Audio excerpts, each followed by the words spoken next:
But we are here to present the second annual Secular Legislative Panel. It was such a hit last year that we're excited to have it again this year. And I will waste no more time and start getting our introductions to our legislators out. So first of all, we have Representative Judy Amabile. She's from here in Colorado, and Representative Amabile has served as a state representative of the Colorado General Assembly, representing the 49th District, including Boulder, since 2020. Representative Amabile has sponsored a number of bills, including measures to increase mental health resources, improve criminal justice systems, and increase gun safety in communities, and make communities more resilient in the face of wildfires fueled by the climate crisis. She credits managing a growing business carrying up to 65 employees and parenting 3 boys to have informed her work in the General Assembly. So Representative Amabile.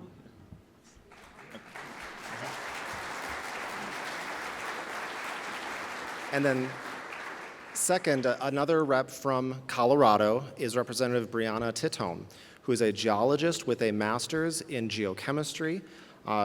She moved from New York State to Colorado, where she earned a second master's degree in information communication technology at the University of Denver in 2018.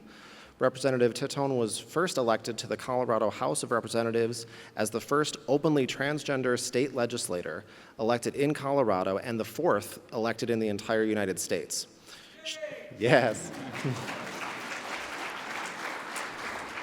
She serves as chair of both the Legislative LGBTQ Caucus and the Joint Technology Committee, and also serves on a variety of volunteer boards.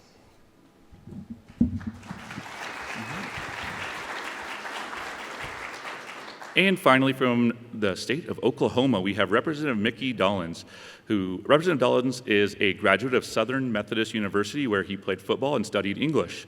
While attending an NFL combine, he was recruited by the U.S. bobsledding team and later worked as an Oklahoman in the oil field.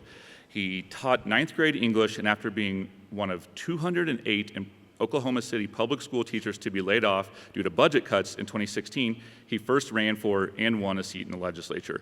He is the Oklahoma House Minority Whip and has served in multiple committees. Oklahoma Democratic veterans declared him the 2019 Legislator of the Year, and he has been our very own Secularist of the Week 3 times by the FFRF Action Fund. Representative Dollens was supposed to have a book signing that is on your calendar, but he was at another event and sold out of those books and couldn't get more here in time. So it's a good problem to have, but unfortunately there's no book signing. There is a QR code over by the book signing table where you can order his book on Amazon. So let's welcome our secular legislator to the stage.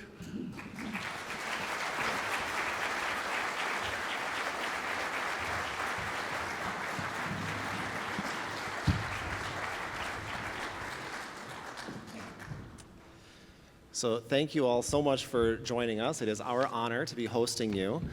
And we're gonna just kind of tag team some questions for you to begin.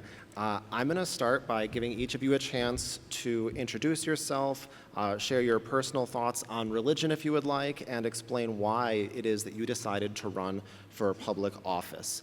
And Representative Amabile, if you would do us the honor of starting off, that would be wonderful. Okay, thank you. I didn't actually hear what they already said about me, so I'm only going to need about a half an hour for this. I'm Judy Amabile, and I represent House District 49, and that is Boulder and some of the more rural districts or rural counties around there. And I lost my mind and ran for office after having sold my small business. And, you know, that's a little bit flippant, but honestly, I ran because I have a kid who has serious mental illness, and I've never really been able to get him the care and treatment that he needs, and was motivated to get involved in policy to try to fix that.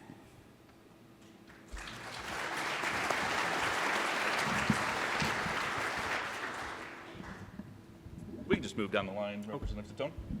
All right. Yeah, well, thanks for having me here. Appreciate it. I ran for office initially because someone twisted my arm, and then they said I should run. I never thought I would ever do this before, but I had an experience at the Capitol where I went to go see my state rep, and they didn't want to see me. So I was a little off-put by that. And I started to become more of an activist and trying to work on some of the policies at the Capitol to try to help those get passed, and got frustrated with the process a little bit, and said, you know what, I think I could probably do a little better job down there. And I, as a scientist, I thought that would be something that people would appreciate. And in terms of religion, I've never really thought too much about an organized religion and going to a service and doing all that stuff. I did study physics, and I think like the quantum space and sort of the string theory stuff, the oneness, that's kind of like where my mind goes with how we're all sort of tied together in this thing. It's very abstract. It's very tough, right? There's a lot of theories, but I think, you know, if there is anything that sort of ties us all together, it's that energy and stuff. And don't think I have like crystals that, you know, in my car. It's just nothing like that.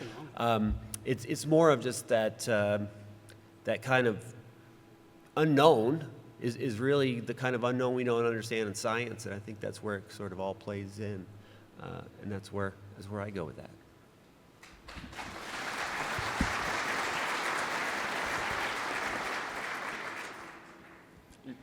Thank you all so much for having me. By a show of hands, is anyone here from Oklahoma?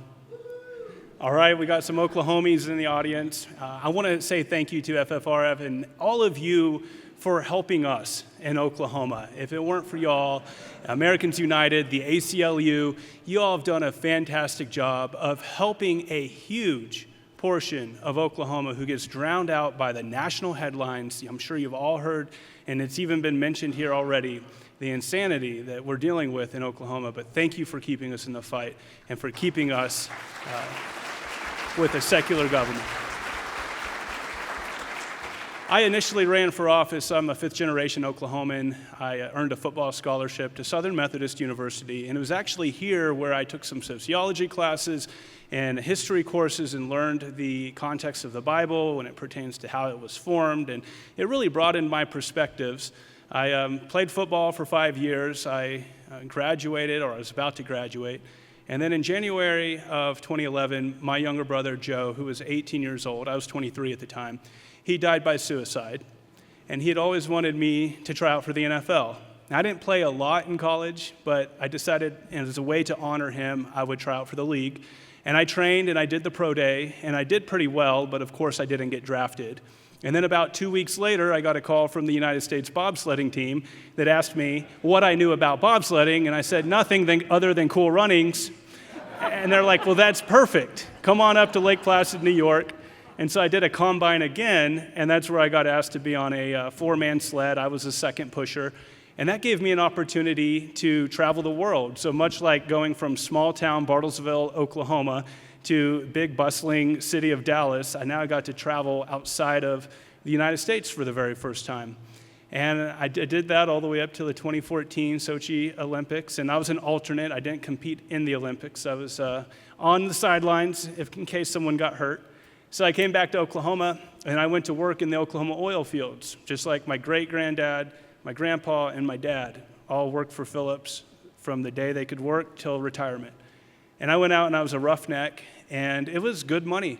And one day, oil busted, and we were all laid off. I was the only guy on the rig with a college degree, so I got hired immediately as an English teacher at a school in Oklahoma City, U.S. Grant High School. And my buddies went from making $90,000, $100,000 a year to just a little over minimum wage. And I didn't know it at the time, but that was because of a lack of economic diversification in Oklahoma.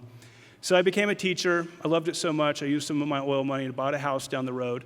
And then within 2 years, due to failed trickle-down economics by the GOP super-controlled majority, we had to lay off over 800 teachers across Oklahoma.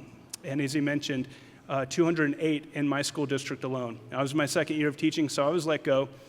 And as my football coach used to say, with all of my time to seek further opportunities, I decided, what's going on here?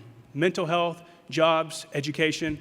So I don't come from a political background. I looked up, of course, my U.S. representative, and then I was directed to my state representative. and found out that he had missed a lot of votes and he was voting against what I felt like would be in our best interests as a state. And so I started knocking on doors, going door to door and talking to my neighbors, and most of the time listening to what they had to say. But if they asked me why I ran, I told them I ran for mental health for people like my brother, for jobs for people like my friends on the drilling rig, and for education for people like my colleagues who were laid off and my former students. And in 2016, I flipped a Republican district blue, and I've been in office ever since.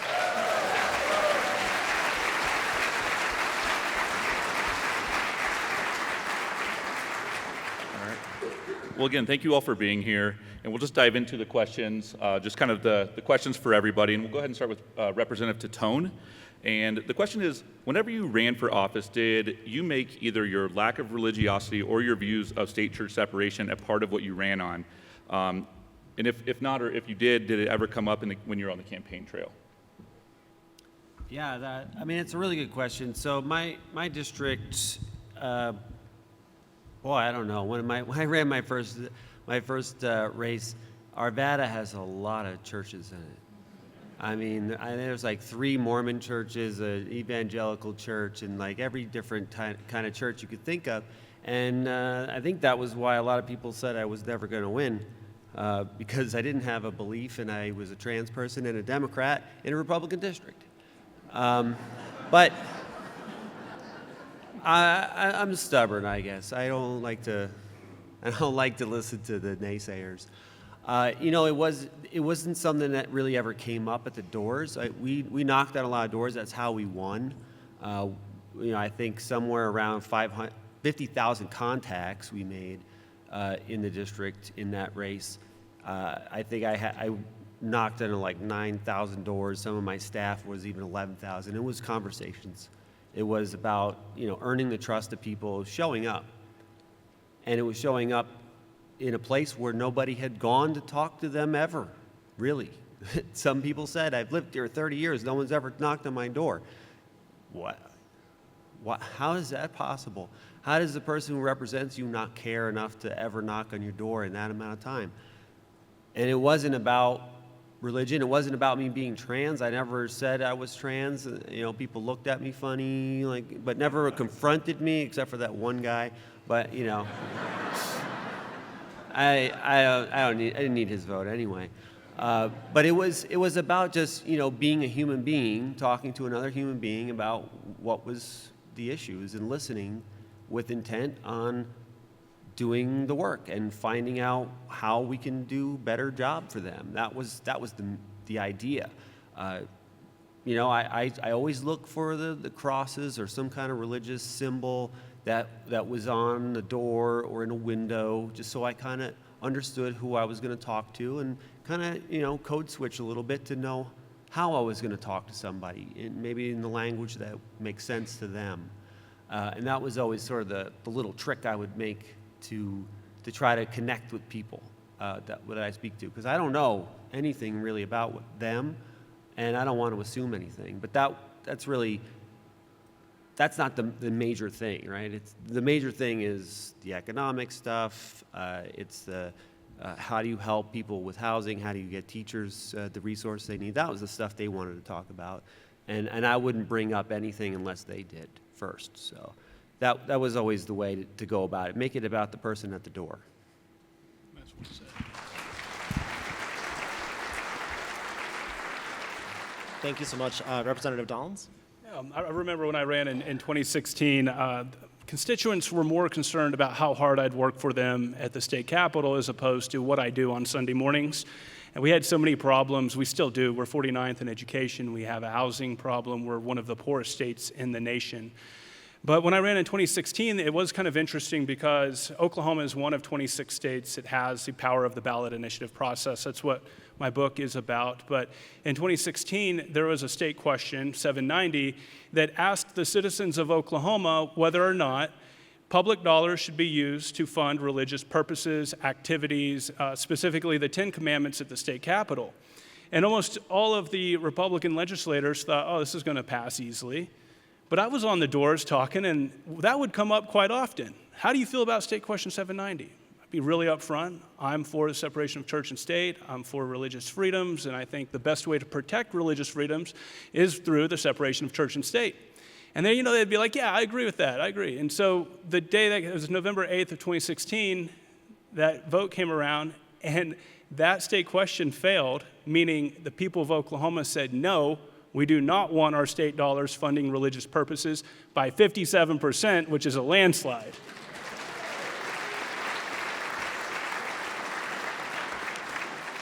And so what that tells me is that in even ruby red states like Oklahoma, we are not nearly as divided as those people in the state capitals would lead you to believe, with their nonsense and their clickbait and their divisive cultural wars that they continue to flame to distract from their failures in governing. And so from there, I felt more comfortable. I do believe in a higher power, but I would never use that to legislate my opinions or beliefs onto all of society. And so in that sense, I'm a secular legislator. But I've noticed that a lot of people respect that, because no one wants to be told what to do. I mean, right now, the state superintendent in Oklahoma has requested $6 million to spend on Bibles in which he is mandating and forcing every classroom in Oklahoma not only keep, but teach beyond social studies and world history. We in Oklahoma, and my friends can attest, are in many ways living Project 2025 right now. And it is not pretty, and I'm so happy to be here to get the word out on what we're doing to combat that and the talking points that are resonating with people.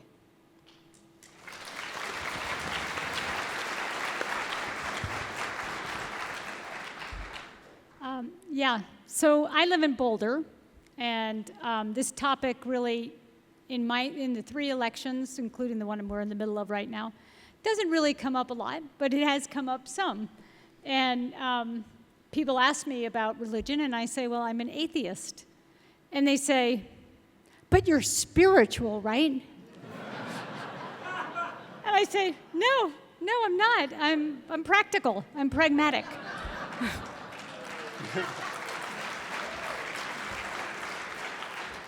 So, I do sense there's a desperation out there to have something beyond ourselves allow us to excuse our lack of empathy and our lack of doing the right thing. And so they attribute that to something beyond their control. And what I'd like for people to understand is that all of these issues that we face are within our control. And there is nobody else that's coming from some faraway place to save us.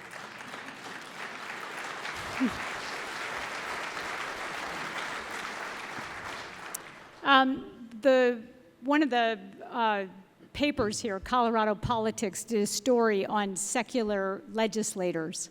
And they quoted me saying, I had a bill, and it was about foster youth. And one of my very religious colleagues on the right voted against the bill. And not only did he vote against the bill, but he railed against the bill as, giving a handout to these foster kids. And, and afterwards I said to him, he comes out in the hall, and I'm out in the hall, and the bill did pass. And I said, this is a guy who's always trying to get me to become a believer. And I said, I have better Christian values than you do.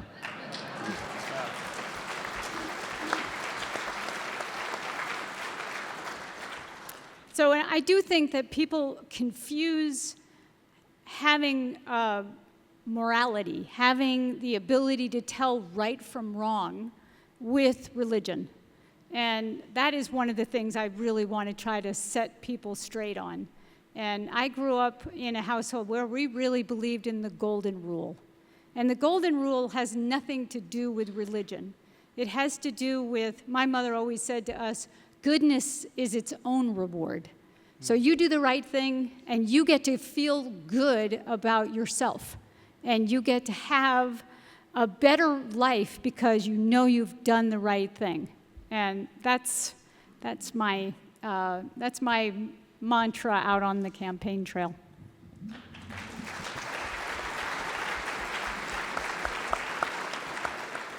Thank you so much. And before the next question for the whole panel, I do want to tell everyone we're going to leave some time for questions, so you can be thinking about questions you would like to ask of our panelists.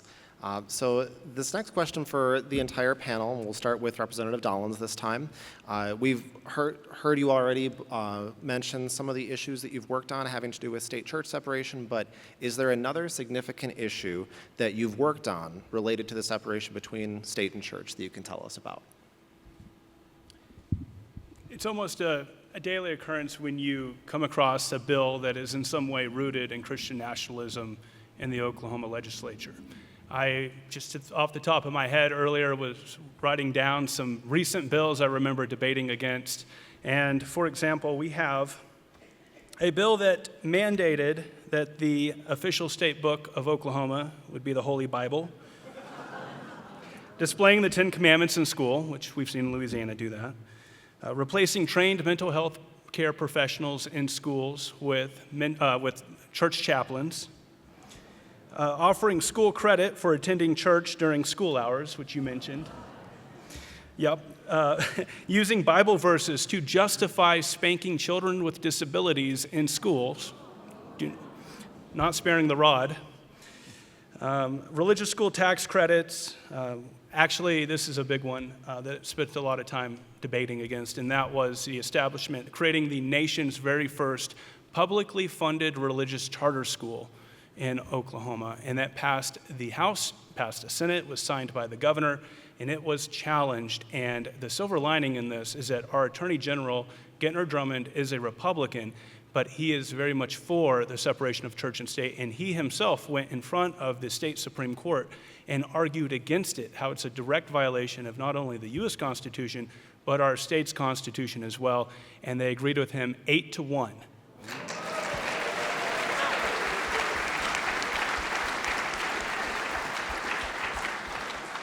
But of course, they anticipated that, and the next move is to take it to the U.S. Supreme Court, where they may get a different outcome. And lastly, our governor in Oklahoma, in his inaugural address, proclaimed every square inch of Oklahoma in the name of Jesus Christ. Now, we've got many different religions and faiths and backgrounds and the lack thereof in Oklahoma. And thankfully, we have faith leaders in Oklahoma who are standing up and defending the separation of church and state.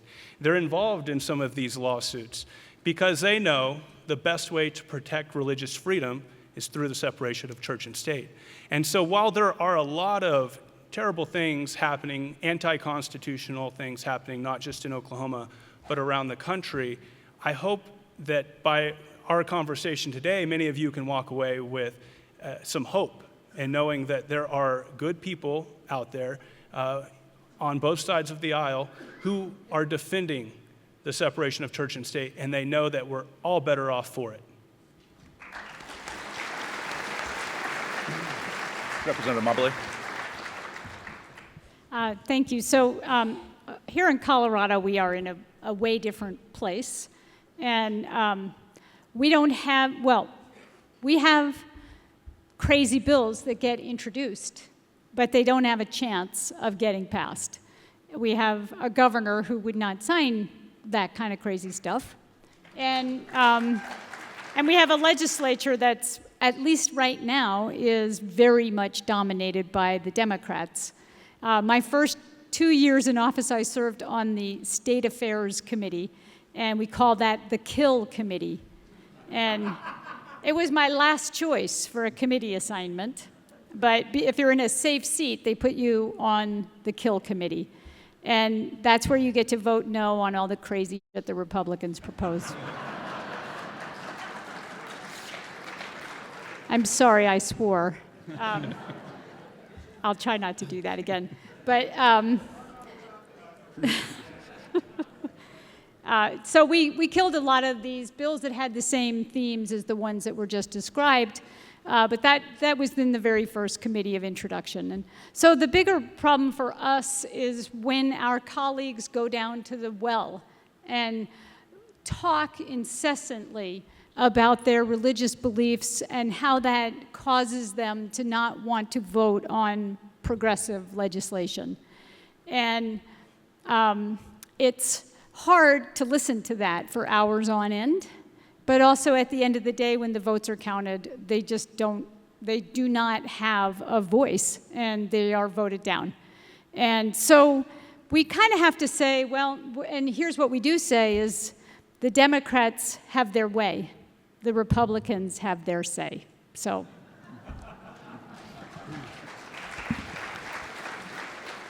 And Representative Titone. Yeah, I haven't really done anything specifically on this topic, but I'll tell you an anecdote that's kind of funny. So it was my first session, and we have a really big bill. It's the sex education bill, and there were busloads of people who came down from Colorado Springs. There's a few groups down there with strong religious views.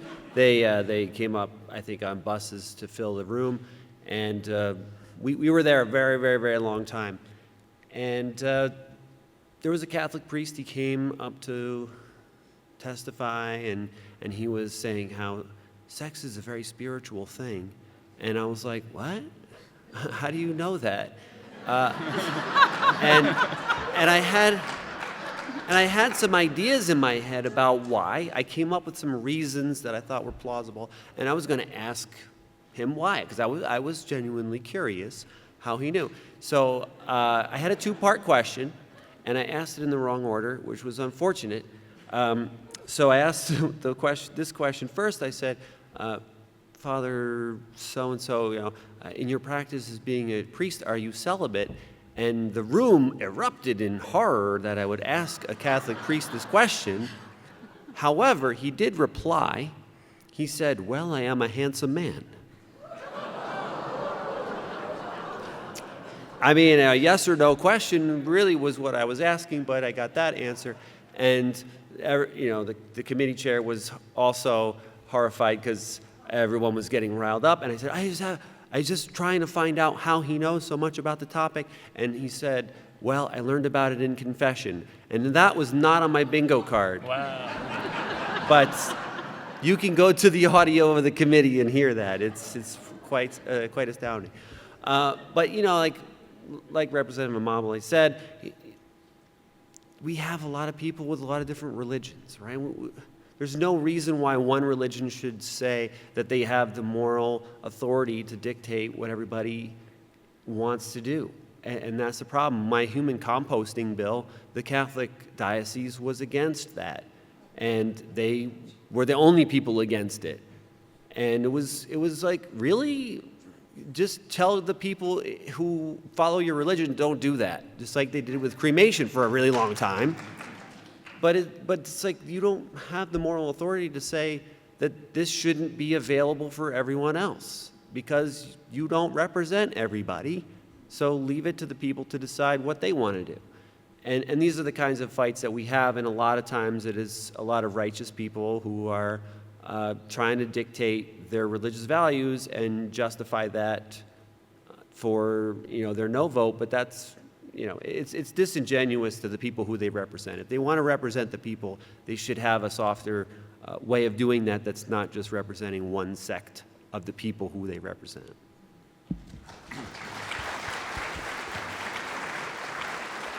All right, so that concludes the questions for the whole panel. Now you're getting called out individually, and I hope that's okay. So this actually, I said individually, but this is for Representative Amabile and Titone. So you both run a lot of legislation that focuses on environmental issues, and Representative Titone, as was mentioned earlier, you are a geologist by trade. A new study published by New York University political scientist John Kane and the University of Oklahoma sociologist Sam Perry theorizes that perceived threats of climate change is affected by one's belief in the divine versus human control of the earth. This leads us, if you remember when the congressman or senator brought a snowball on the floor in Congress and said this is proof that God wouldn't allow climate change, right? So my question to both of you is, in running legislation to curb climate change, one, is this something that's been brought up in opposition to your bills? And two, how would you suggest overcoming that such opposition if it has? We'll start with Representative Amabile. Okay. So yeah, I mean, it's a very interesting debate when we talk about climate issues, climate, environment, even things like air pollution, which clearly we're responsible for. But there is this idea that somehow this is the mythical being that is going to come and save us, or the worthy ones of us anyway. And the rest of us, and it's actually an incredible form of hypocrisy, because if you believe in God, then you would believe that God wants us to care for this place that they gave us to live on. And they don't want to do that. And that, to me, is a real interesting problem for them, because clearly we have one planet, we have one place, and we have to be the steward for this place. And that should get all of us to want to support the science that we know to be true, to make sure that we care for our environment. And there's nothing anti-religious about that, actually. It's really just, it's actually sort of the highest form of praise if you think that God created the heavens and the earth, that he or she or they would want us to care for it. But that's not really how it gets seen. And so we end up in these crazy battles over doing really even simple things. We had a bill about experimenting with biochar to see if that would be an effective way to plug orphaned wells. And there was massive opposition from the Republicans. It's like, well, come on. How is that not something that we should be interested in doing? Maybe it'll be great. And actually, it turns out we did pass the bill, and it is good. It is working, and we are going to end up deploying that technology.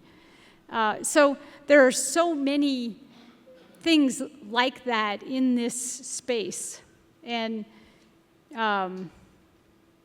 waiting, just continuing to do what we're doing and waiting for the answer to come from on high is really not going to work out. And I actually think they kind of know that too.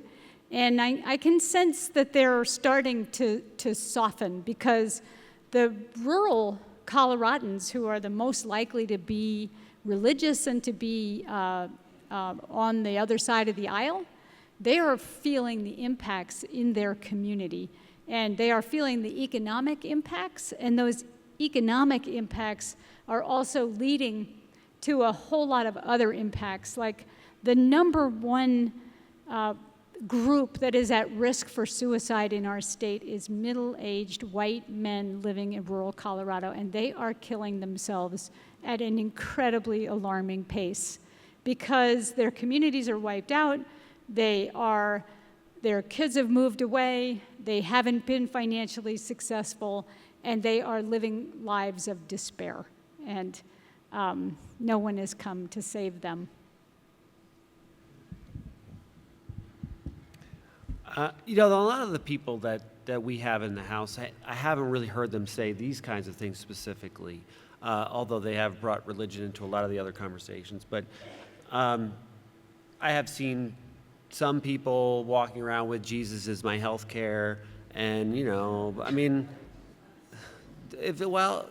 then maybe we need to worry about the oil refinery spewing out all sorts of stuff and the people who live around there. Is Jesus going to be the health care that's going to save them? I don't think so. The air they're breathing is not good.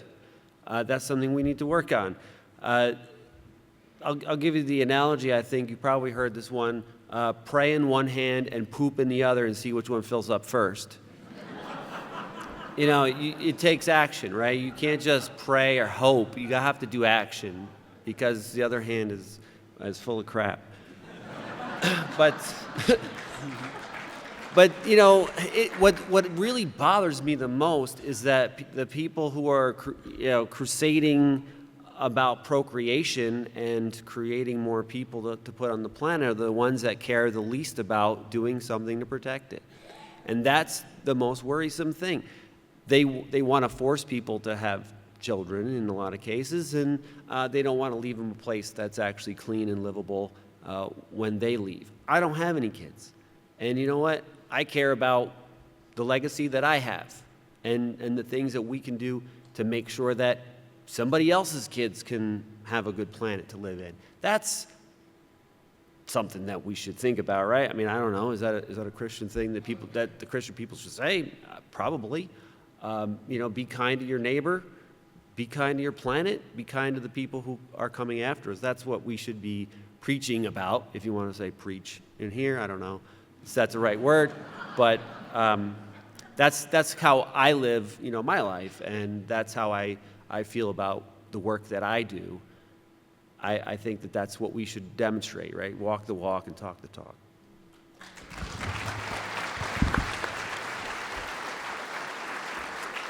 All right, and going to Representative Dollens, this has to do, as you mentioned, with the topic that you cover in your book. So Oklahoma is in the midst of what we could call an interesting time. And State Superintendent of Public Instruction Ryan Walters has made no secret about his intentions to turn Oklahoma public schools into publicly funded religious institutions. Meanwhile, Republicans in the Oklahoma legislature have a supermajority in both chambers. But as your book covers, Oklahoma is one of 26 states where ballot initiatives are codified, meaning citizens can work together to pass legislation that they want. The process gives individuals a say regardless of their party affiliation and without the need to depend on their lawmakers to do it for them. Some states, including Oklahoma, also allow their citizens to amend and repeal unpopular or harmful legislation. Can you talk a little bit about how that process has played a role in this larger push throughout the state to embrace Christian nationalism viewpoints? Yeah, it's a great question. I really like that question. Oklahoma is unique in that we have ordinary citizens who have effected extraordinary change through grassroots citizen-led ballot initiatives. I mentioned the first one in 2016. That was actually sent from the legislature to the people. They said they do not want to fund religious purposes and activities with taxpayer dollars. And then 2 years later, a group of motivated citizens got together and they said, we're going to gather signatures to pass medical marijuana in Oklahoma. And oh, by the way, it's going to be the most liberal medical marijuana law in all of the country. And people laughed at them, kind of like they did when they thought that how easy the State Question 790 funding religious purposes would pass, and it didn't. And so when they went out and they did something extraordinary, they collected over 90,000 signatures in just 90 days, which Oklahoma's process for the signature-led ballot initiative is the most difficult of any state. And then it goes to the ballot, it goes to November, and it passes overwhelmingly.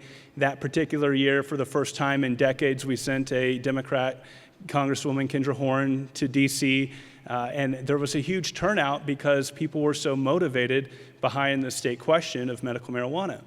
And then just 2 years later, in 2020, Oklahomans got together and they collected signatures to get Medicaid expansion, Obamacare, on the ballot. And that passed, and as a result, now over 255,000 Oklahomans now have health insurance who otherwise wouldn't. And that same year, they also passed criminal justice reform. And then in 2022, of course, when the U.S. Supreme Court overruled Roe v. Wade, states started taking it upon themselves to restore abortion access. And 7 out of 7 states that put it to the vote of the people all passed with flying colors, including Kansas. And so preemptively, states like Oklahoma and others who have GOP control have been using legislative tactics to make this process much more difficult, if not impossible. And so in my book, I detail in the first half of the book how to take an idea to the ballot, step by step, all the mechanisms of direct democracy, including veto referendums, election recalls, and ballot initiative process, which most of us are familiar with.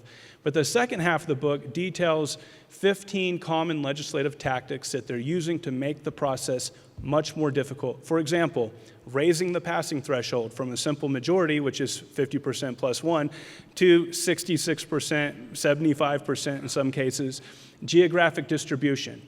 If one congressional district in Oklahoma doesn't pass by a certain threshold, then the whole thing fails. Unnecessary background checks that mean nothing. People can still go out and collect signatures even if they have a criminal history, yet they have to pay for that background check themselves. So there's tactic after tactic, extending challenge periods, but they're doing this to take away the people's voice, to take away the power of the people, knowing that not just the people of Oklahoma, if it were today, I believe, would vote yes to restore abortion access to at least 15 weeks. I also think that they would pass campaign finance reform, end gerrymandering, make it to where we have open primaries. So all of these gerrymandering, for example, all of these tactics that have consolidated their control and power and intrusion over the years could be reversed through the power of the ballot initiative. And that's why it's so important that people, not just in Oklahoma, but around the country, understand their legal rights or constitutional rights. Oklahoma was the first constitution to include this in our original draft, and it hasn't been touched in 114 years until about 3 years ago. And so that can tell you a lot right there. But the purpose of this book is to inform, empower, and make change at the grassroots level.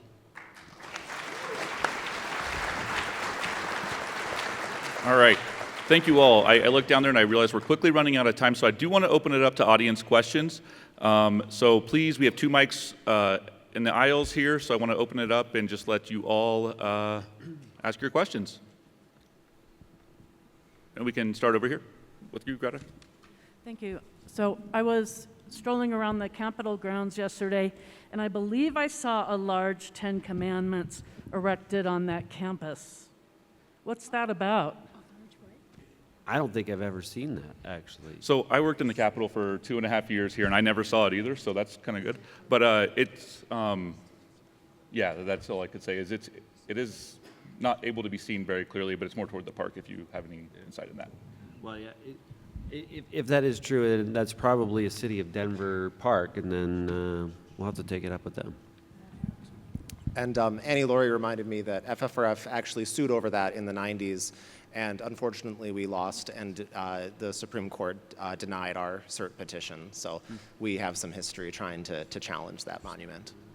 I mean, I'll just say, we also have prayer every morning before we start our work, before we're assembled for the day. We have a prayer on the floor of the House and the Senate. And there are a lot of us who don't want to participate in that. And so we stand out in the hall and we call ourselves the Heathen Caucus. All right, and we'll go over to Sam's mic.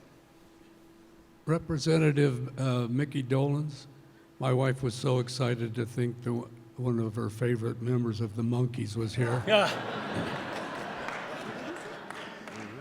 But sir, my question is, prefaced with, we need you on the national stage. What's your intention of running for a national office?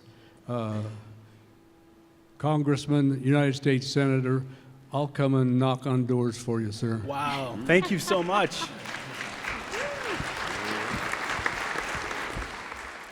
And I do appreciate the Mickey Dollens reference. I think that was the #1 question I got on the doors, and I think I was disappointing some of the boomers out there when that wasn't the Mickey Dollens. Last surviving member of the Monkees, by the way. But I really appreciate that compliment. I have 2 young children. They're 4 and 6 years old. I go to all of their t-ball games, jiu-jitsu, ballet. I love doing that, and I live 10 minutes away from the state capitol, so I'm home every night. And people have asked me if I wanted to run for governor or maybe in Congress, but at this point in time, I could not leave my kids and miss out on all those memories. In Oklahoma, we have 12-year term limits. I'm going into year 9. I'll term out in 2028, and then we'll see from there. But I really appreciate that. Thank you. All right, going back over here. My question is for the Colorado representatives. My background's in public health, and 10 years ago I was thrilled with an experimental program here in Colorado where I think it was the Buffett Foundation provided IUDs to various clinics around the state. And over time, when they measured the results of what happened in the communities served by these clinics, they found that both abortions and teen pregnancies dropped significantly. But the funding ran out, and they went back to the Colorado Legislature to continue to fund it. And I remember at that time reading a number of religious people in the legislature saying that they would not vote for it because they felt that the program encouraged sex among unmarried people, even though it decreased abortions, which I knew that they wanted to see, and teen pregnancies. What's the status of Colorado with respect to a program like that today? Thanks for that question, and I remember when all of that happened. I wasn't in the legislature then, but I believe we have refunded that program because it was so successful. But we do have an incredibly difficult funding situation because we have this thing called TABOR that no other state has, which restricts how much revenue we can bring in, and it also restricts how much of that revenue we can keep. And it causes us to only be able to raise revenue by taking it to a vote of the people. And so we're in a very difficult situation with that. But we do have on the ballot this year public funding for abortion. And that is the fight on our constitutional amendment around abortion. We already have codified that that is legal here in Colorado with no restrictions. But this piece that will allow state employees who are on state insurance to have access to abortion care is new. And also that we would be able to use our Medicaid dollars, Colorado's Medicaid dollars, to fund abortion care. Yeah, I'll just add real quick. I think that we have a very low teen pregnancy rate in Colorado because of a lot of the things that we've done, and we're very proud of that. And yeah, funding is always the issue that we have here. But we try to prevent pregnancies so we don't have to have abortions here. But you know what? Sometimes abortion is the only thing you need to get because it's a complication that you have to get. It's a procedure. It's health care, and that's what we're trying to make sure that all of those options are available.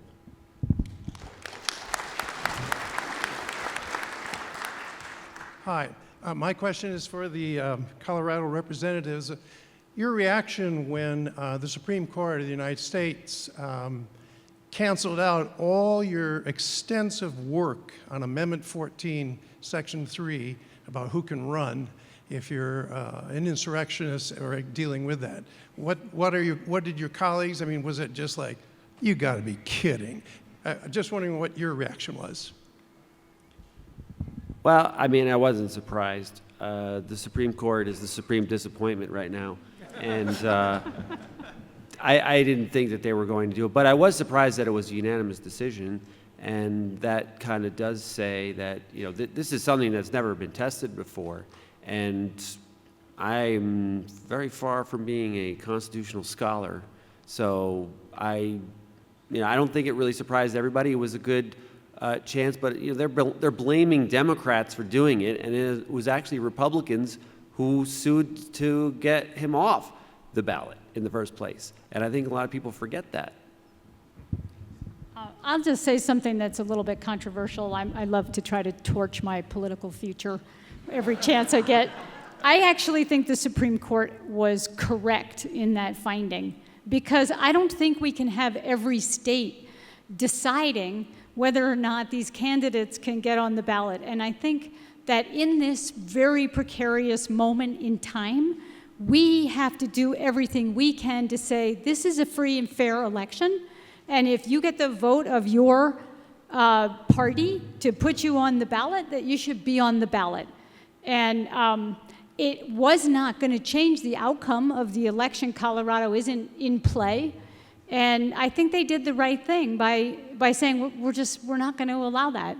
And we got to win this election fair and square, and we have to win it by a landslide, and we should be devoting all of our effort to doing that.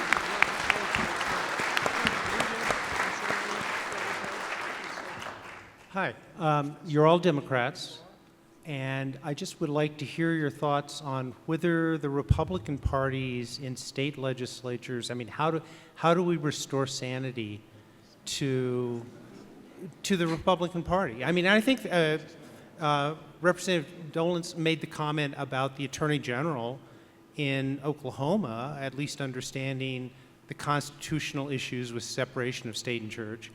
And, you know, how do we get sane Republicans who we can disagree with on issues that aren't part of a cult anymore? Thank you. I think that's a great question, and I can answer that by saying open primaries. Currently in Oklahoma, they have to appeal to the fringe of the fringe to win their primary to go on. They have to do things like sign the Grover Norquist pledge. When even we're in a $1.5 billion revenue failure, they've signed a pledge not to raise a penny in taxes. Well, that's not sustainable. I have seen far-right legislators stand up and say, well, let me tell you, I go to church Monday, Tuesday, Wednesday, Thursday, Friday at night. I take my kids on Sunday morning, but let me tell you, our rural public schools are not Sunday schools. They're Monday schools, Tuesday schools. And I've seen over the past year recently more outspokenness from my Republican colleagues than I ever have before. So that's promising. And also by having open primaries, we're allowing for libertarians and independents and people who normally, and then our Democratic friends out in rural Oklahoma who sometimes never really get a chance to vote in primaries at all because there are so many Democrats who don't even run in primaries. And it would give them an opportunity to participate in the elections in which they're helping fund as well. And then by having ranked choice voting, it requires the candidates to appeal to a broader electorate. And when I made that point on the floor of the Oklahoma House of Representatives, unfortunately, they banned ranked choice voting across the entire state. They also took away the right for municipalities to raise their own minimum wage. Side note on that, we just gathered enough signatures to raise the minimum wage in Oklahoma for the first time in 15 years. So we're pretty excited about that. That's another ballot initiative. Oklahoma is very impoverished, and there's a lot of systemic problems that come from that. But getting back to your question, I think election reform would solve a lot of problems. I can also add on just for FFRF that we would love to have in future psycho-legislative panels diversity in political party representation. You know, we as a C3, we don't take any sides on political issues, and so we would love to see these sorts of varied perspectives. So it's something we will be aiming for in the future. All right. I just want to add one more thing. I think what I've seen in Colorado in particular, and I think it spans a lot of other places, is that the Republican Party has become the party of intimidation.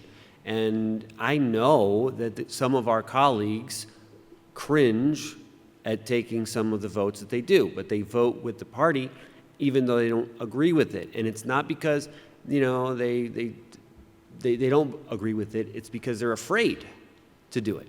Because they're afraid of having someone who's an extremist run against them, because the party chair will do that, and they will punish the people who don't agree with his views.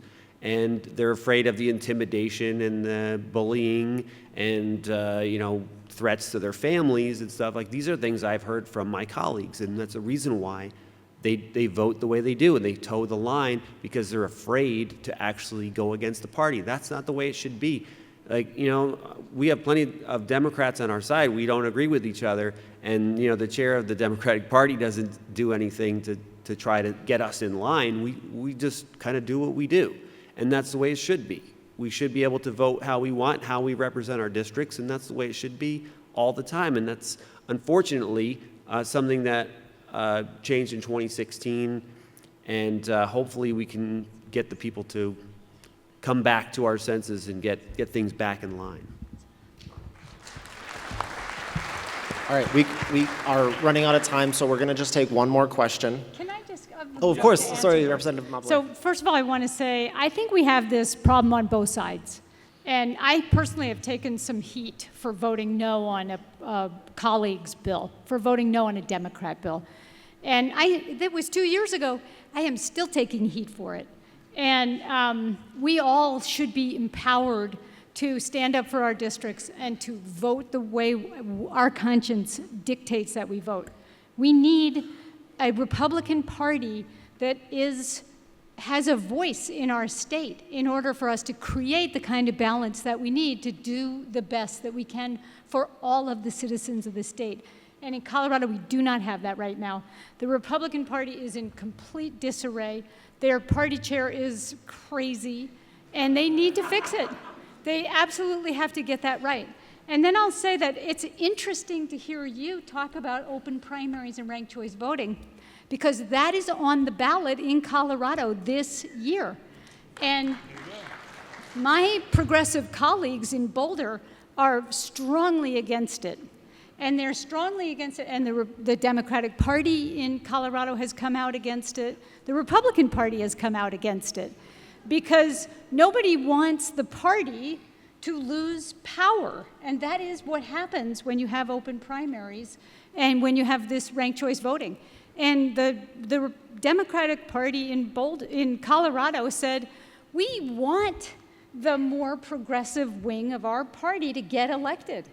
We don't want elections that give some kind of advantage or give a stronger voice to the vast majority of the people who are in the middle. And that's kind of an interesting thing to hear you talk about that from the other perspective. We're in power now.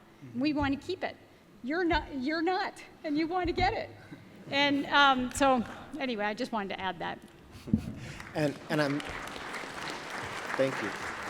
And I'm sorry that it's past 5 o'clock, so we want to keep on schedule, so we're going to stop there. But please find us afterwards with that question. Can we have one more big round of applause for all of our panelists, please? Yeah, thank you all for being here.